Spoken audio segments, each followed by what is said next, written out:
जब हम electrical energy को इलेक्ट्रिकल पोटेंशियल एनर्जी के 1.1 वोल्ट के बराबर हो तो इसमें कंसंट्रेशन बनता है, जिंक के 2+ आयन बनते हैं, कॉपर के 2+ आयन बनते हैं, जो कि इसकी यूनिटी बनाते हैं 1 मोल Dm⁻⁻³ का।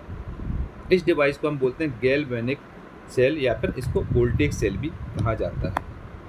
इसके बाद कुछ इसमें डायग्राम है, जैसे कि हम देखेंगे if an external opposite potential is applied in galvanic cell, figure number 1 2.2 का जो फिगर नंबर 1 है वो है किसके, गैल्वेनिक सेल के लिए। इसमें इसी को बढ़ा करके and increase slowly we find the reaction continuous to take place till the opposing voltage reaches the value of 1.1 volt.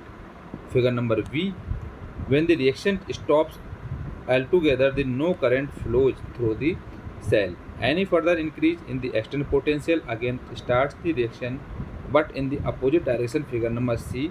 If now functions as an electrolyte cell, a device for using electrical energy to carry non-spontaneous chemical reaction. अब इसके diagram देखेंगे, इनके ये diagram है। सबसे पहले है इसमें जो कि फिगर नंबर ए है, ये डायग्राम है ये इस तरीके से। जब एक्सटीरियर इलेक्ट्रोपोटेंशियल एनर्जी जो है लेस देन हो 1.1 वोल्ट की, तो E x t less than 1.1 volt हो, तो इसके लिए डायग्राम ये दिया गया है।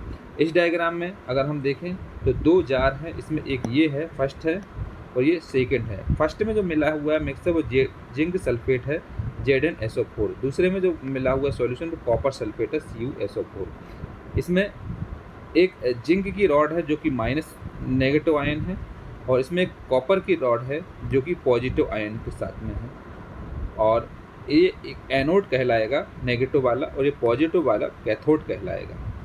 अब इसमें जो है इसमें एक दोनों के बीच में डिप किया हुआ साल्ट ब्रिज को, ये साल्ट ब्रिज है। अब इसमें क्या हो रहा है, इसके द्वारा देखेंगे तो यहाँ पर हमको बताया गया इससे हम इलेक्ट्रॉन फ्लो कर रहे हैं। इलेक्ट्रॉन फ्लो हम इस डायरेक्शन में कर रहे हैं, तो इसका जो जब हमारा एक्सटीरियर इलेक्ट्रोपोटेंशियल लेस देन 1.1 वोल्ट हो, तो इसके द्वारा करंट सप्लाई हमारा इस तरीके से होगा। मतलब जब हम इसमें इलेक्ट्रॉन इस डायरेक्शन में फ्लो करेंगे, ये जो बताएगा, तो इसका करंट सप्लाई है वो इस डायरेक्शन में होगा।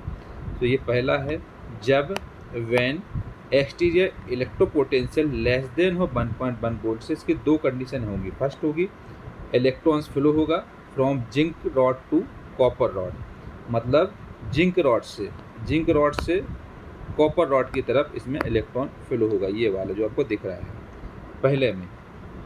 और इसमें करंट सप्लाई होगा, करंट फ्लो होगा किसमें, कॉपर टू जिंक, मतलब यहाँ से कॉपर रॉड है, कॉपर रॉड से फ्लो होगा और जिंक की तरफ जाएगा, करंट सप्लाई होगा। तो करंट और जिंक के बारे में बताएगा। तो फर्स्ट नंबर पॉइंट है electrons flow the zinc rod to copper rod, hence current flows from copper to zinc. Second है जिंक डिसॉल्व्ड होगा एनोड के लिए एंड कॉपर डिपॉजिट्स होगा कैथोड के लिए। तो दो पॉइंट आएंगे इसके जिंक और कॉपर के लिए। तो सबसे पहले इसमें सॉल्यूशन जो बना हुआ है जिंक सल्फेट है और ये कॉपर सल्फेट है, और इसका जो है कंडीशन एक्सटीरियर इलेक्ट्रोपोटेंशियल लेस देन है 1.1 वोल्ट से। सो इसमें एक जिंक है रॉड है जिसमें नेगेटिव आयन बना रहा है, और एक कॉपर है जिसमें पॉजिटिव आयन बना रहा है, ये कैथोड है और ये एनोड है, ये साल्ट ब्रिज है।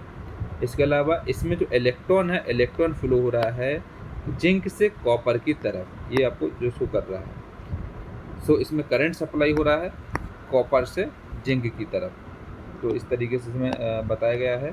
तो इसमें दो पॉइंट आएंगे, when exterior electropotential energy less than हो 1.1 वोल्ट का, तो इसमें फर्स्ट होगा electrons flow from zinc rod to copper rod, hence current flows from copper to zinc के लिए।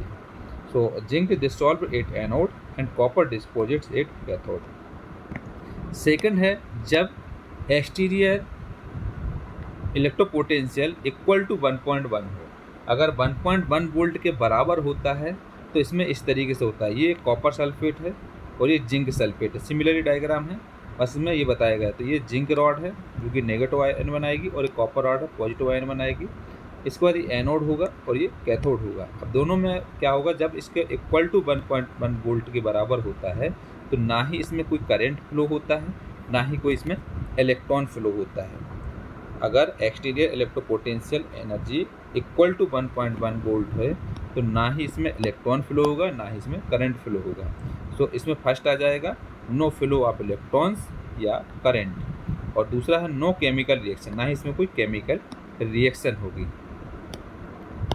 थर्ड डायग्राम है, इसमें बताया गया कैथोड, और इसमें जब exterior electropotential energy greater than हो 1.1 वोल्ट से, अगर 1.1 वोल्ट से अगर बड़ा हो तब के लिए क्या होगा, इसमें ये बताएंगे हम जिंक सल्फेट है और ये है कॉपर सल्फेट, तो ZnSO4 है और यहाँ पर CuSO4 है कॉपर सल्फेट। तो यहाँ पर कॉपर की रॉड है जो कि नेगेटिव आयन है, जिंक है जो कि पॉजिटिव आयन है। तो इसमें क्या है कैथोड और ये एनोड है, इसमें करंट सप्लाई हो रहा है इस डायरेक्शन में, और इलेक्ट्रॉन फ्लो हो रहा है इस डायरेक्शन में, मतलब इलेक्ट्रॉन फ्लो हो रहा है कॉपर से जिंक की तरफ, ये इलेक्ट्रॉन फ्लो हो रहा है, और करंट फ्लो हो रहा है इसका इस डायरेक्शन में, मतलब जिंक से कॉपर की तरफ। तो जब आपका एक्सटीरियर इलेक्ट्रोपोटेंशियल ग्रेटर देन 1 हो तब के लिए ये है। इसमें कंडीशन आ जाएगी when exterior electropotential EXT greater than है 1.1 वोल्ट का। सो फर्स्ट हो जाएगा electrons flow from copper to zinc and current flow from zinc to copper होगा। सो सेकंड है zinc is deposit in the zinc electrodes and copper dissolve it copper electrode. इस तरीके से इसमें बताया गया है।